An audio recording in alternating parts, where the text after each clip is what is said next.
On va réaliser ensemble toutes les étapes de montage de cette jupe, mais avant ça, on commence par préparer ces pièces. Donc je coupe toutes les pièces dans mon tissu, toutes les pièces dans ma doublure.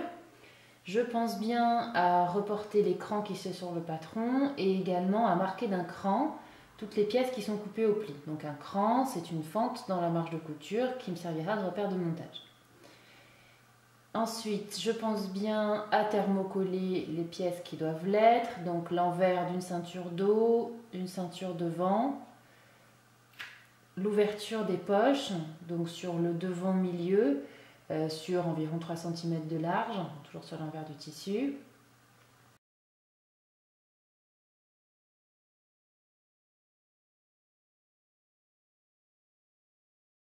Et enfin, sur ma pièce devant-côté, je marque à la craie sur l'envers de mon tissu encore, je marque à la craie ma ligne de couture, donc à 1 cm du bord. Les marges de couture sont de 1 cm sur tout le modèle.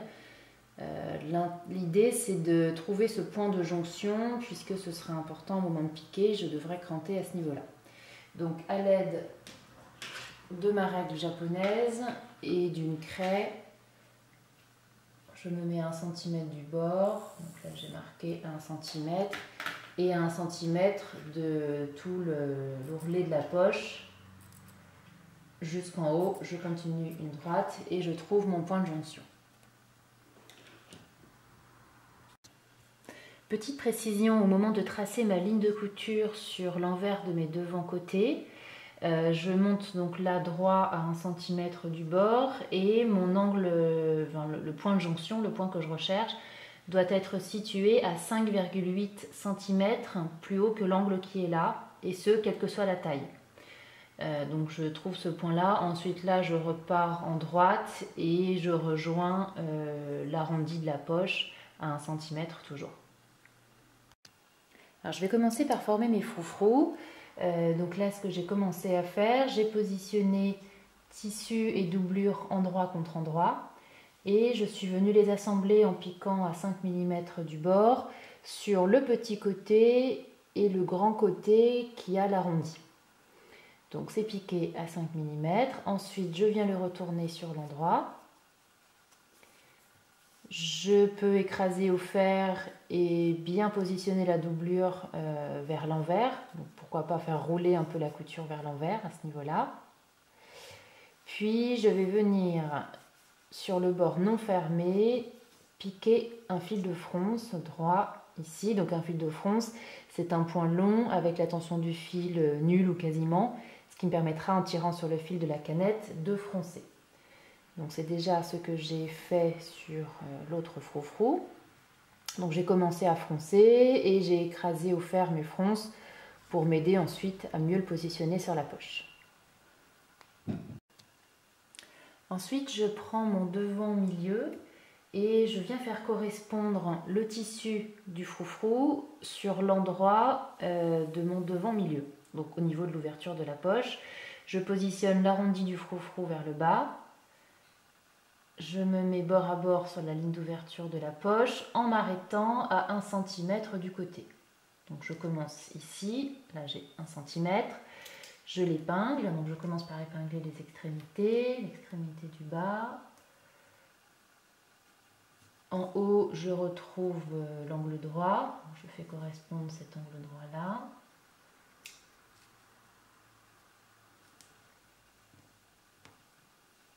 Et entre les deux, eh bien, je tire, je joue avec mes fils de fronce pour froncer plus ou moins et faire correspondre ces deux longueurs. Donc là, ça tombe déjà à peu près bien. Je positionne un peu plus d'épingles, donc surtout en mettant bien tout bord à bord. Et là, je vais venir assembler mon froufrou avec mon ouverture de poche en piquant dans la marge de couture, simplement pour le maintenir en place, ici. Ensuite, une fois que mes froufrous sont assemblés, je viens positionner par-dessus mes fonds de poche en doublure et endroit contre endroit.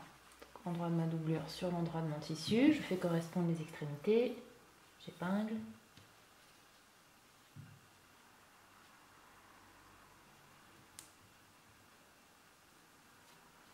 Et ensuite, je vais piquer à 1 cm. Donc là, je dois faire correspondre la pointe de mon fond de poche avec le cran qui est sur le côté de mon devant-milieu.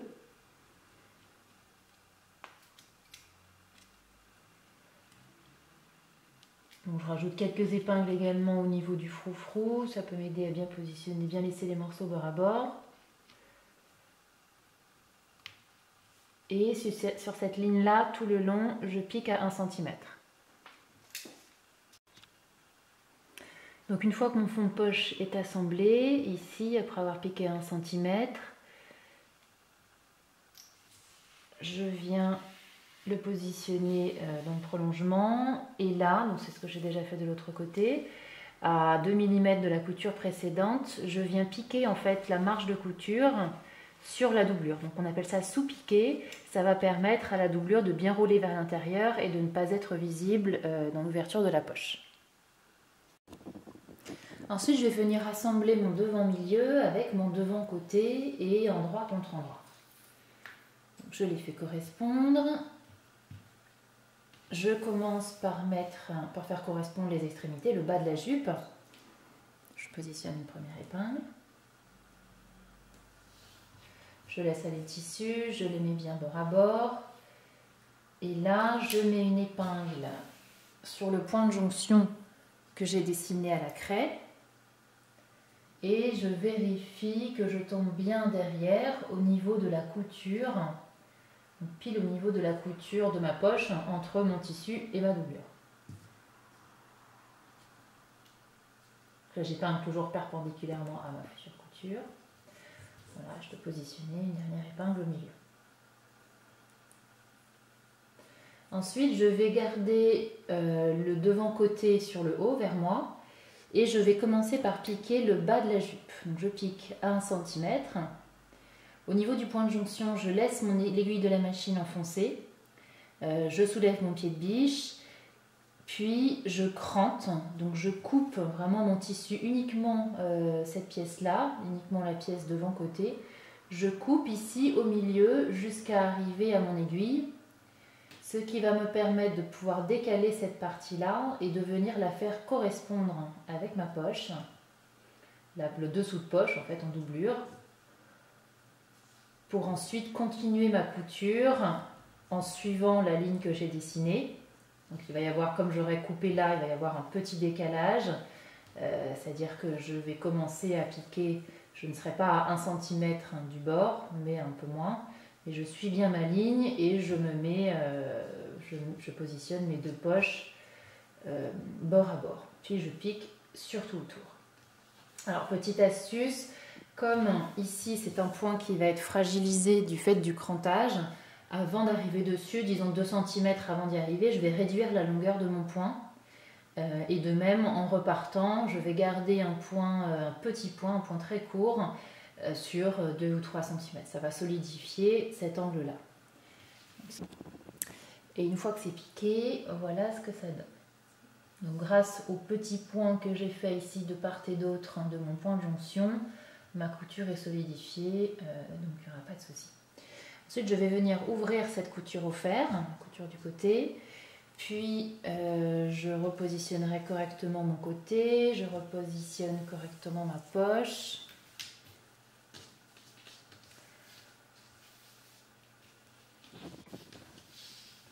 J'écrase bien au fer, je vérifie que mon froufrou tombe bien, que c'est bien repassé, bien aplati.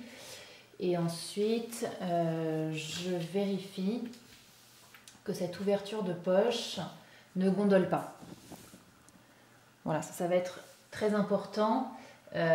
Si j'ai étiré par exemple mon tissu, je peux avoir ensuite me retrouver avec une poche qui gondole comme ça, donc ce sera vraiment pas très joli. Donc il faut tirer mon tissu. En principe, tout se positionne bien bord à bord. Donc je fais correspondre les différents bords du haut au niveau de la ceinture, au niveau de la taille. Là, je peux mettre une première épingle. Et si besoin, je peux tirer légèrement le froufrou, quitte à recouper quelques millimètres en haut pour être sûr que la poche ne gondole pas trop. Donc là, j'ai bien fait correspondre le haut de ma poche, le haut de mon devant. J'ai tiré un peu sur mon froufrou. Donc je vois que mon froufrou dépasse un peu. Je vais le recouper quelques millimètres. Et ici, j'ai piqué quelques points dans la marge de couture pour maintenir toutes mes épaisseurs bien ensemble. Ensuite, je vais venir assembler mon zip invisible sur mon devant, côté gauche. Donc là, j'ai déjà assemblé une partie. J'ai commencé par l'épingler bord à bord sur toute la longueur. Puis j'ai ouvert mon zip. Et là, je suis venue le piquer avec mon pied spécial zip invisible. Donc c'est ce type de pied. Au milieu, il y a une petite rainure qui permet au moment de piquer de bien ouvrir le zip, notamment les dents du zip, et de venir piquer ici au plus proche. Donc avant de commencer à piquer, je m'assure que mon zip est bien complètement déplié et automatiquement ça va ensuite le déplier sur toute la longueur. Donc je continue à piquer aussi bas que possible. Ensuite, je viens épingler l'autre côté du zip avec le dos côté.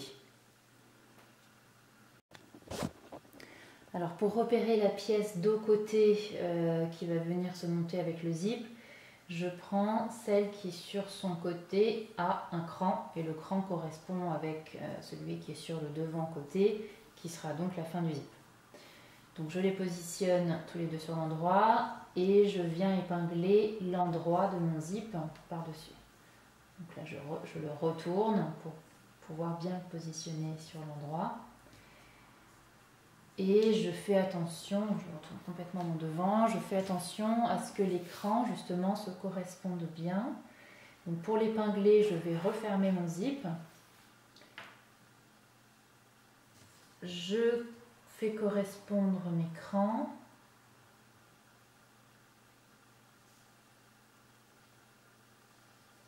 Et là, je prends mon zip que je viens épingler sur toute la longueur. Et ensuite, de la même façon que pour l'autre côté, j'ouvrirai mon zip pour venir le piquer avec mon pied spécial pour zip invisible, de façon à piquer au plus proche des dents du zip.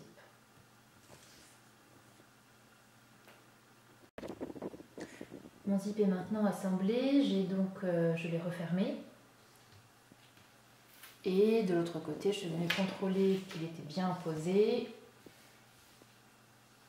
Donc là, je vois que c'est bon, on ne le voit pas du tout, donc c'est exactement le rendu souhaité.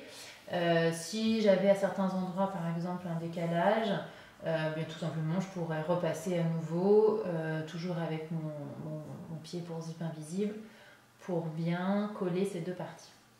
Voilà, maintenant je vais terminer la couture du bas. Donc je les positionne endroit contre endroit, je les laisse aller dans le prolongement. Bord à bord, je les épingle et je pique et je dois arriver au niveau de mon zip, au niveau de la couture de mon zip ici, donc pour terminer de fermer mon côté. Et je pique toujours à 1 cm.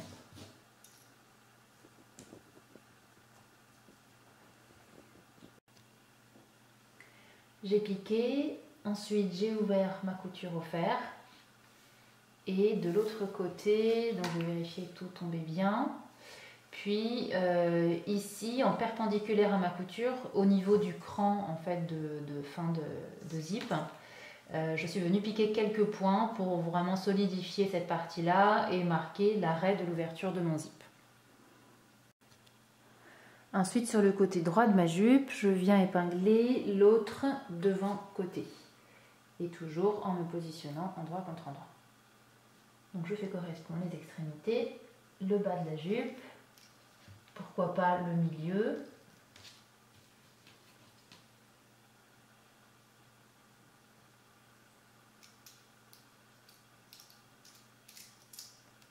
Voilà, et je pique tout le long à 1 cm.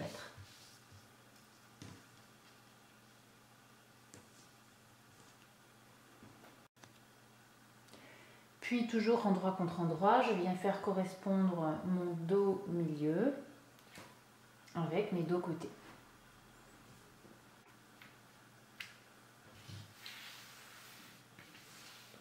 faire un côté, puis l'autre, et je viendrai faire mes 2 coutures en même temps. Donc là, toujours, j'épingle les extrémités, pourquoi pas le milieu, et je pique à 1 cm.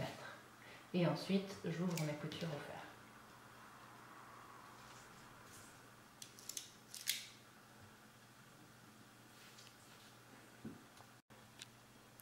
Ma jupe tissu est maintenant terminée. J'ai ouvert toutes mes coutures au fer.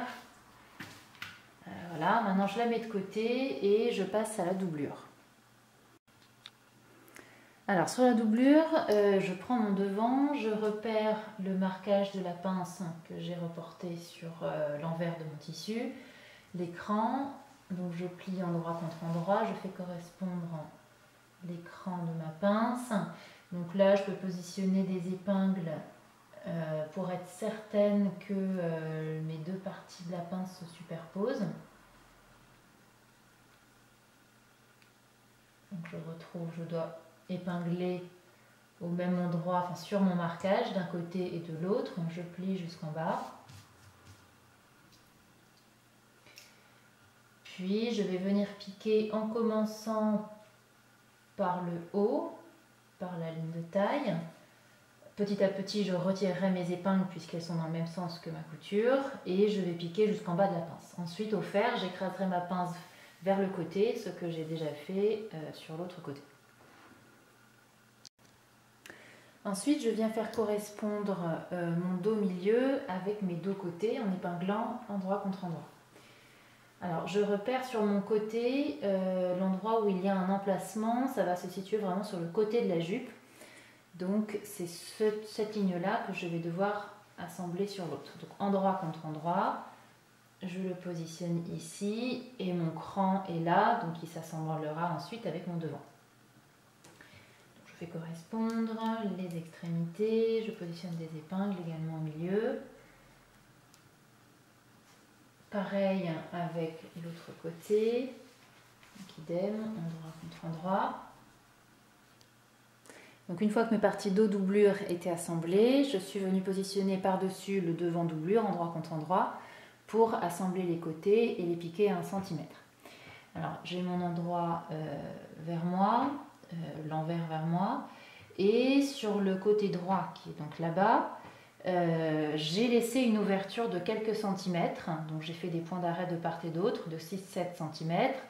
Puis j'ai ouvert la couture au fer tout en marquant les plis de cette ouverture. Cette ouverture me permettra à la fin de retourner la jupe sur l'endroit, on verra. Et puis du côté gauche, j'ai piqué du bas de la jupe jusqu'au cran du côté qui correspond au cran de fin du zip. Donc j'ai piqué jusque là, j'ai fait un point d'arrêt, puis j'ai ouvert ma couture au fer et j'ai continué à marquer la marge de couture d'1 centimètre sur toute la longueur. Ensuite, au fer, je suis venue marquer un repli donc vers l'envers de 3 cm sur le tissu et de 2 cm sur la doublure. Donc pour ça, je me suis aidée de mon petit couturomètre. Donc c'est une graduation que je me suis faite sur un morceau de carton qui me permet, bien en positionnant mon tissu bien bord à bord, de pouvoir repasser directement dessus et donc de marquer mon pli. Voilà, je le déplace sur tout le tour, ce qui me permet d'avoir un pli bien uniforme. Ensuite, je garde mes 2 jupes tissu et doublure sur l'envers et là, je positionne face à face mes 2 côtés gauche, donc sur le tissu avec le zip et sur la doublure avec la partie non fermée. Puis, je fais correspondre les marges de couture.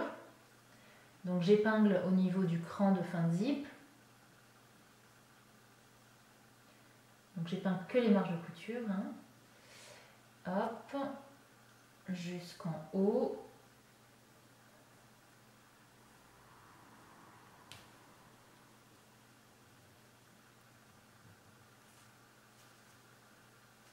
Voilà, je peux positionner les épingles également au milieu. Donc idem de l'autre côté. Donc pour ça, je vais rabattre la doublure.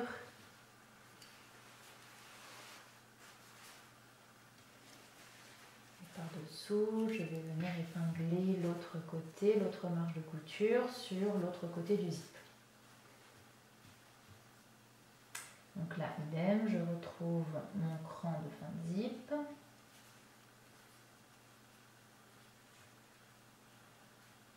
et je l'épingle jusqu'en haut.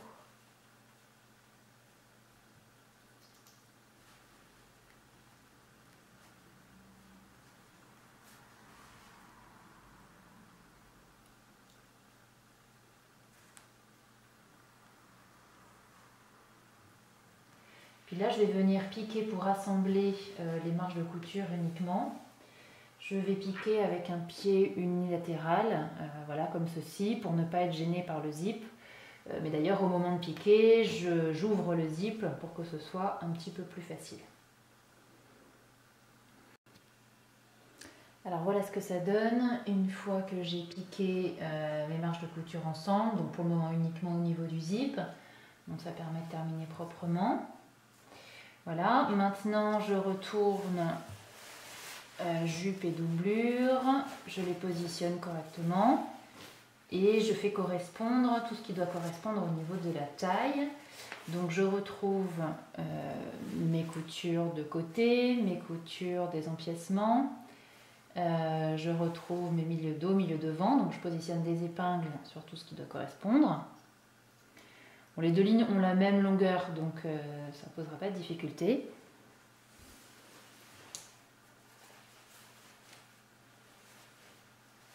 Et ensuite, je vais venir piquer dans la marge de couture une couture de maintien, donc pour maintenir ensemble les deux épaisseurs et éviter qu'elles ne bougent. Donc voilà, j'assemble tissu et doublure au niveau de la taille. Donc mes jupes sont assemblées maintenant au niveau de la taille.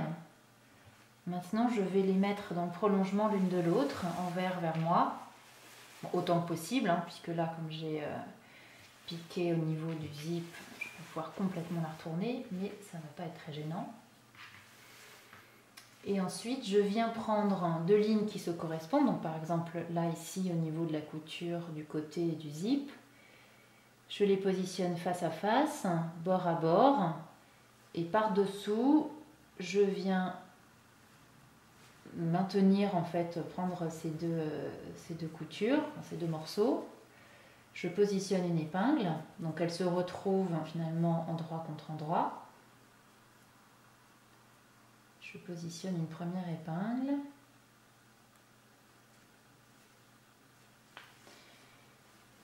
Je fais correspondre la ligne suivante. Donc là, je retrouve un cran au niveau du bas de la doublure qui correspond à une couture. Au niveau du tissu, je positionne une deuxième épingle.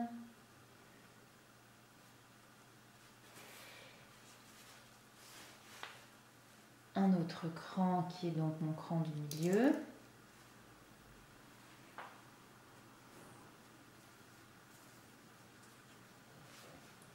Le cran suivant qui correspond à l'autre couture du devant toujours.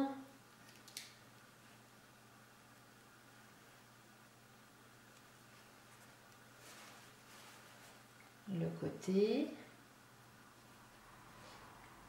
Et là, bon, avant de faire correspondre tout le tour, enfin comme je préfère finalement, soit je fais correspondre tout le tour, mais ça va pas être évident parce qu'en fait au final ça va former une sorte de tube. Sinon je peux commencer par piquer cette partie-là, donc là où j'ai fait correspondre tout ce qui doit correspondre, je m'arrête et ensuite je fais correspondre la suite. L'idée, c'est d'assembler le bas de la jupe quasiment d'un seul tenant en une fois, tissu et doublure. Donc une fois que mes bas tissu et bas doublure sont assemblés, je me retrouve avec une sorte de tube assez informe. D'un côté la doublure, de l'autre le tissu. Et je vais aller rechercher l'ouverture que j'avais laissée dans mon côté droit, donc qui est ici, pour retourner ma jupe sur l'endroit. Donc là, par ici, j'attrape ce que je peux, je tire doucement pour ne pas déchirer. Et comme par magie, tout va se positionner correctement. Donc voilà, une fois que j'ai terminé de retourner sur l'endroit, tout se positionne nickel. Donc c'est parfaitement propre à l'intérieur. Ici, donc sur l'ouverture laissée, je vais pouvoir venir la refermer au moyen d'une couture nervure. Donc une couture nervure, c'est une couture à 1 mm du bord, simplement pour refermer cette ouverture. Sur le bas de la jupe, donc je retrouve les marquages de plis que j'avais formés. Donc là, on voit par exemple que sur la doublure, j'ai un petit peu plus de longueur. Donc ça, c'est volontaire. On appelle ça un pli d'aisance. Ça permettra à la jupe de bien se positionner, à la doublure de ne pas tirer. Simplement, ce que je peux faire ici au niveau du pli de ma jupe, du tissu, pour éviter que ça glisse, je peux soit venir faire quelques points à la main pour bien figer en fait mon ourlet vers le haut, pour éviter qu'il ne retombe comme ça. Donc quelques points à la main sur tout le tour, ou bien je peux venir piquer dans chaque couture, dans le sillon en fait de chaque couture, pour ne prendre que mon ourlet en tissu, donc là, sur le côté, un peu sur tout le tour, donc ça figera bien l'ourlet tissu vers le haut. Ensuite, je vais m'occuper de la ceinture. Donc là, je suis déjà venue assembler mes ceintures. Donc en faisant correspondre, ici, j'ai mes deux ceintures devant et dos thermocollées. Là, les deux devant et dos non thermocollées. Je les assemble sur le côté droit. Donc je repère mon côté droit, puisque en fait mes ceintures thermocollées seront sur le dessus et les ceintures non thermocollées seront sur l'intérieur. Donc ça m'aide à repérer quel est le côté droit. Je pique à 1 cm, j'ouvre la couture au fer et sur le bas de la ceinture thermocollée, je viens marquer au fer un repli d'1 centimètre en m'aidant toujours de mon petit couturomètre qui me permet de repasser directement dessus pour bien marquer le pli et que je peux déplacer comme ça sur toute la longueur pour avoir un repli uniforme. Puis je positionne mes ceintures endroit contre endroit, je fais correspondre ma couture du côté droit sur la ligne du haut. Je fais correspondre également les milieux dos, les milieux devant.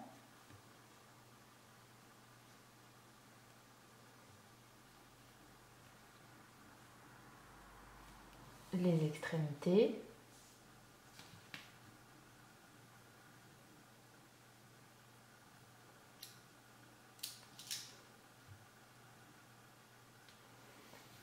Et donc l'autre, ça c'est le milieu devant.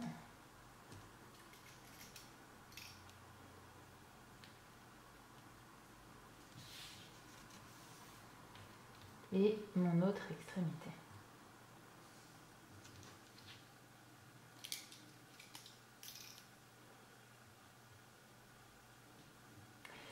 Puis je vais venir fermer maintenant toute la partie haute, assembler la partie haute, mais également les côtés. Donc là, sur mon dos, donc au moment de piquer, je déplie le pli que j'ai marqué au fer précédemment.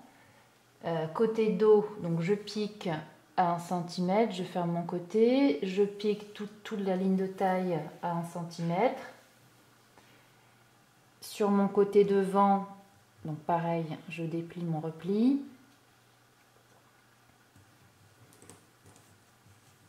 Je rajoute une épingle d'ailleurs.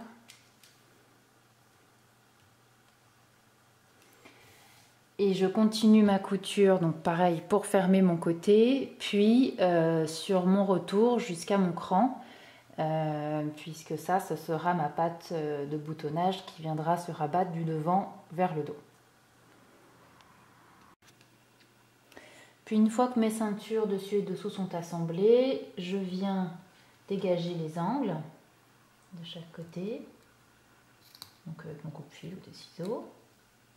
Donc je coupe en diagonale, donc là c'est un peu épais parce que c'est un lainage. Hop. Je viens cranter complètement, donc là au niveau du cran sur lequel j'ai arrêté ma couture, je viens cranter jusqu'à la couture. Je dégage cet angle-là également.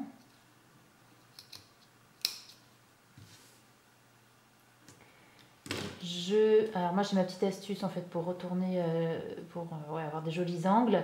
Je plie sur chaque couture. Donc là je peux même m'aider du fer d'ailleurs. Idem de ce côté-ci. Et je retourne ma ceinture sur l'endroit. Donc je viens attraper mon angle par l'intérieur. pour le retourner. Et ensuite, je vais m'aider soit d'une épingle, soit d'un poinçon, donc une pointe métallique, pour les retourner parfaitement.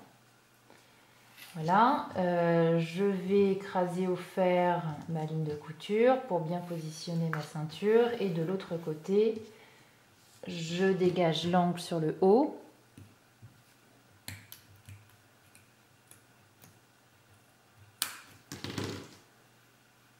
Voilà, je plie sur mes lignes de couture. Par l'intérieur, je viens récupérer mon angle.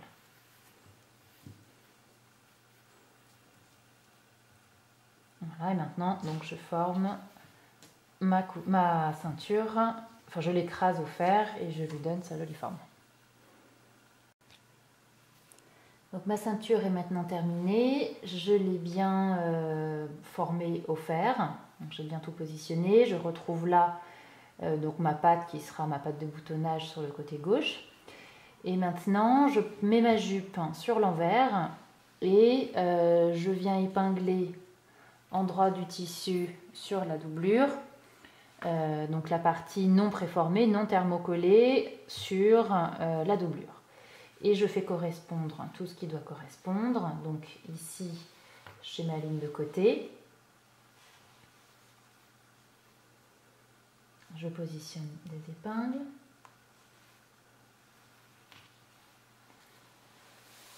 J'ai un cran sur ma ceinture qui correspond au cran de ma couture du dos, du côté dos. Je retrouve mon cran du milieu.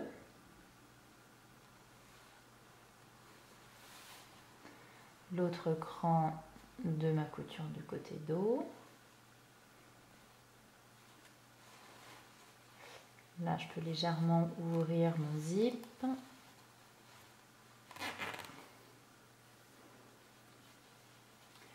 Et je positionne donc le bout de ma ceinture parfaitement bord à bord avec mon tissu, avec la jupe.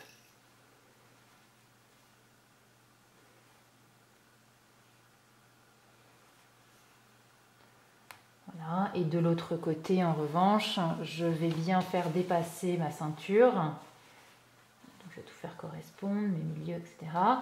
Et là, je vais épingler jusqu'au crantage que j'ai fait précédemment, qui correspond au bout de mon côté gauche. Donc voilà, je termine un bon épinglage sur tout le tour et j'assemble ma ceinture avec ma jupe en piquant à 1 cm. Donc ensuite, une fois que ma ceinture est assemblée côté doublure sur l'intérieur, je la positionne de l'autre côté, je remets ma jupe sur l'endroit.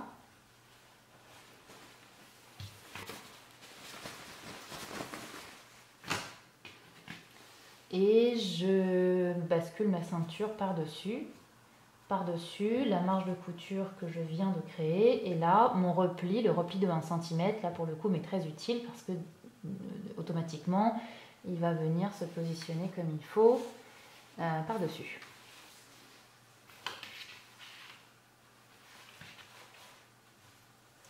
Voilà, et là maintenant, j'épingle donc cette deuxième partie, la partie du dessus de ma ceinture, là encore en faisant correspondre ma couture de côté, par exemple ici. Et je viens recouvrir la couture que j'ai faite précédemment à peine de 1 mm.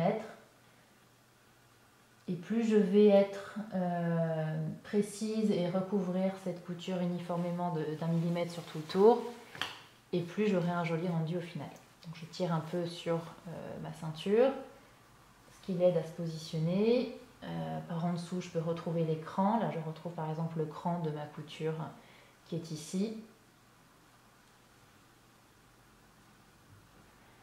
Voilà, je positionne pas mal d'épingles.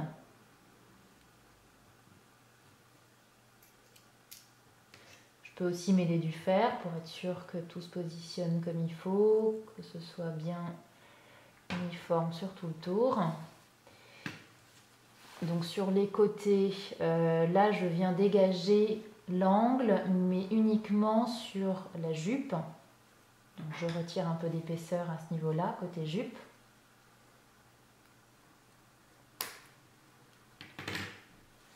Et ici, je rentre toutes les épaisseurs. Je dois avoir le minimum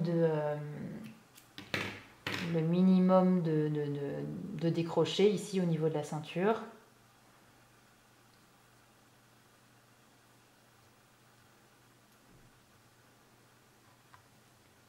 Encore une épingle, ainsi de suite sur tout le tour. Et maintenant, je viens piquer, donc pour terminer l'assemblage de la ceinture, je pique en ayant l'endroit vers moi, donc comme je suis là. Ici, à 1 mm du bord, en prenant toutes les épaisseurs ensemble, et j'essaye d'être donc aussi uniforme que possible. Donc voilà, j'ai piqué ici à 1 mm. Je précise juste une petite chose, autant d'habitude je ne trouve pas que ce soit forcément nécessaire de retirer les épingles au moment de piquer, autant là ça va être assez important, donc juste avant d'arriver sur l'épingle, je la retire, ce qui me permettra d'avoir une couture d'autant plus propre. Voilà, de l'autre côté, donc c'est pas mal, je suis soit à 1 mm, soit dans le sillon. Bon, c'est extrêmement difficile d'avoir une couture vraiment parfaitement bien placée sur l'intérieur, mais c'est moins grave dans la mesure où ce ne sera pas très visible. Et maintenant, dernière chose avant de terminer, sur donc ma patte de boutonnage, sur le devant gauche, je viens réaliser 2 boutonnières horizontales et je coudrai en regard mes boutons en faisant attention à bien les positionner sur même distance en haut et en bas. Et voilà, maintenant c'est terminé, bravo!